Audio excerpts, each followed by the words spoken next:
Okay, so in our first three episodes, we covered the histories of Buck Rogers, John Carter, and Flash Gordon.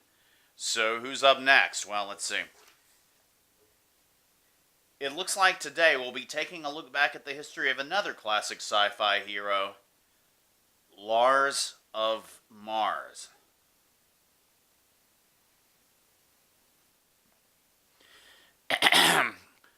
Lars of Mars first appeared in the 1950... You know what? No. I mean, who cares about Lars of Mars? Am I right?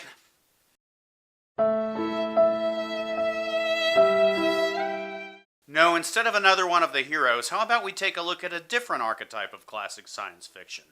From beyond our world, our understanding they come, their intentions as unknowable as the secrets of the universe itself. Some may indeed come in peace, but it seems that most come to subjugate us, plunder our natural resources, and put things in our butts. Ladies and gentlemen, join us as we take a look at the inhuman, the cold, the slimy, and the downright repulsive. In this episode, aliens. Yes, so you are.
So, what exactly do we mean when we use the word alien? The dictionary defines it simply as belonging to a foreign country or nation. And indeed, for most of human history, that has been the predominant context in which the word was used. Back in the days when human civilization consisted mainly of small tribes of hunter-gatherers, anyone from outside your tribe was seen as someone to be feared, and not entirely without reason. Competition for resources was fierce, and outsiders might be carrying with them diseases that could wipe out entire populations.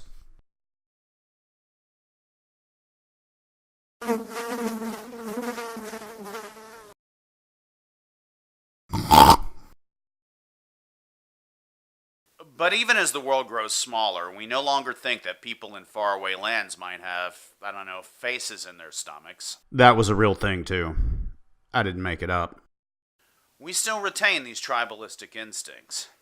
Fortunately, most of us today choose to indulge these instincts in fairly innocuous ways, like arguing over which video game console is superior, what genre of music is better, or even over the proper way to drink your whiskey. Amateurs, why can't you all take your whiskey the proper way? In a big plastic tumbler shaped like a Dalek from Doctor Who.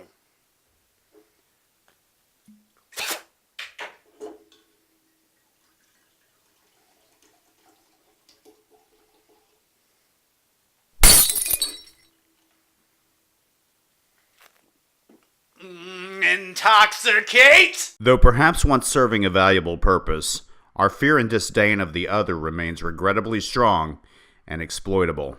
But here's the good news.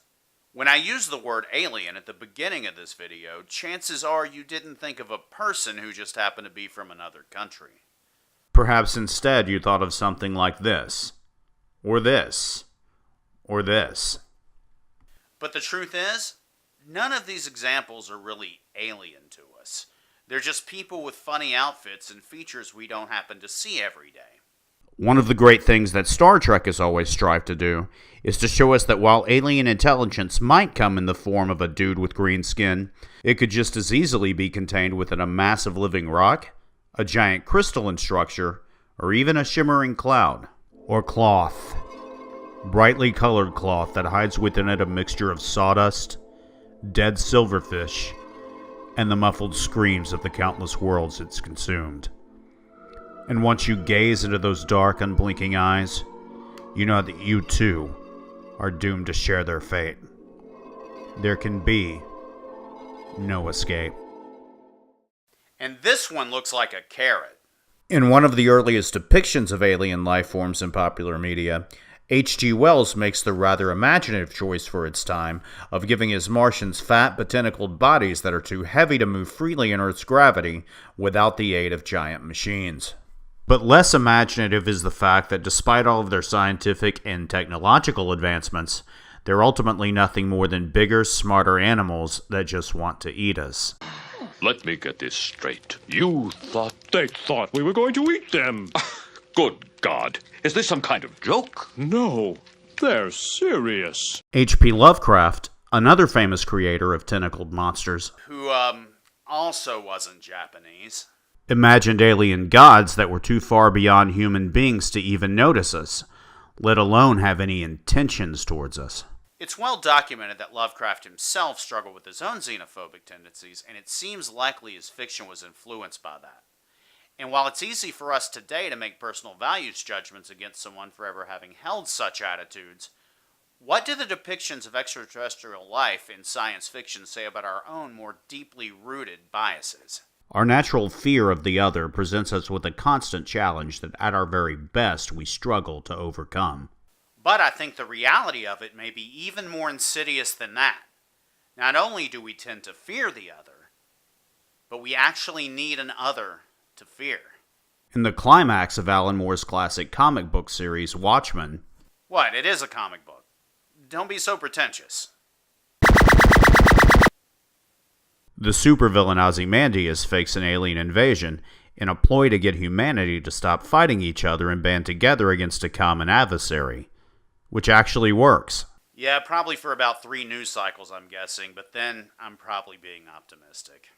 I suspect that one reason extraterrestrials are so often used as the villains in both superhero and science fiction stories is that of narrative convenience. It gives audiences an enemy that we can all rally against without demonizing any one group of our fellow humans, and perhaps that is healthy in its own way. Yeah, Homo sapiens represent, yo! But far more unsettling than those aliens who simply want to conquer us like any other expansionist regime are those who want to become us, or force us to become them. This was all over Cold War era films like Invasion of the Body Snatchers, in which humans are replaced with alien duplicates. It plays heavily upon the paranoia of the time. Are people really who you think they are? And if not, who can you trust? I don't think this sort of paranoia is captured any better than in John W. Campbell's 1938 novella, Who Goes There, later adapted to film by Howard Hawks, and then more faithfully by John Carpenter. In the original story, the biologist Blair, played by Wilford Brimley in the movie, explains that the Thing's intent is not merely to take over the world, but to replace and become the population of the world, right down to the smallest detail.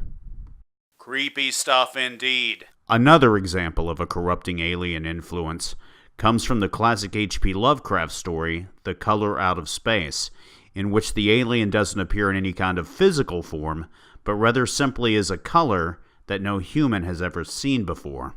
And that's really rather brilliant. You can picture a creature you've never seen before, but a color? Try it, it's impossible.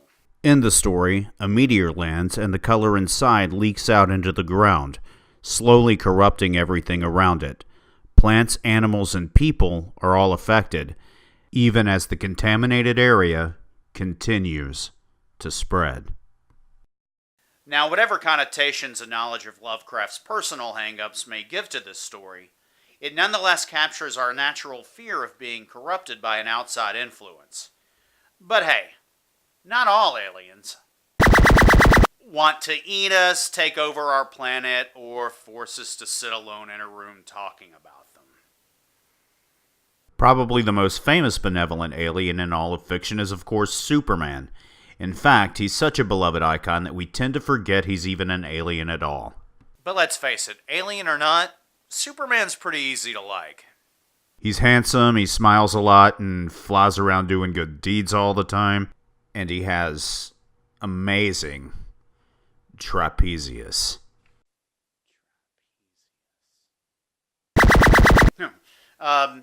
Yeah, so the point I was trying to make is that Superman is easy for us to like because he basically does all the empathizing for us. But what happens when we're presented with something that doesn't look like us and whose intentions aren't as immediately clear? In the Ray Harryhausen classic 20 Million Miles to Earth, a reptile-like alien crash lands near a Sicilian fishing village and is terrorized by locals and later the military as it grows to giant size. But here's the silver lining. While the humans in this movie immediately set about trying to destroy this thing they don't understand, our sympathies as an audience don't lie with the human characters, but rather with the alien. Largely due to some of the most detailed and expressive work of Harryhausen's career, we feel sorry for the frightened, bewildered Emir as it's being hunted, and when it dies at the end, it's not a triumph, but rather a tragedy. In the 1985 Wolfgang Peterson film Enemy Mine, a human and an alien on opposing sides of an interstellar war both happen to crash land upon the same planet. Now cut off from their respective homeworlds, the same hostilities that led to their being marooned in the first place no longer matter, as they're forced to work together if either of them is to survive. A human and an alien learning to put aside their differences and work together in harmony. It's a beautiful idea. Don't get me wrong, though. The first chance I get, you're dead. And, of course, in the Robert Wise classic, The Day the Earth Stood Still, a flying saucer lands in Washington, and when its pilot emerges, he's initially met with hostility. But later it's revealed that the alien Klaatu hasn't come to conquer us, but rather to offer us a chance to turn away from our own destructive tendencies before it's too late. The Day the Earth Stood Still effectively communicates its truth that the greatest threats we face don't come from the outside, but rather from within. The concept of alien beings from other worlds can take on any form or any character traits that we wish.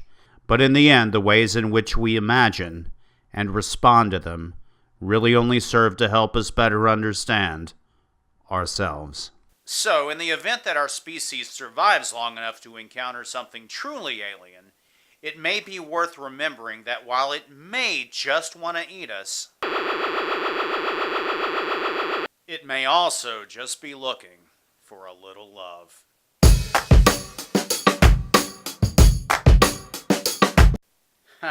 Well, I think maybe we'd better leave these two alone.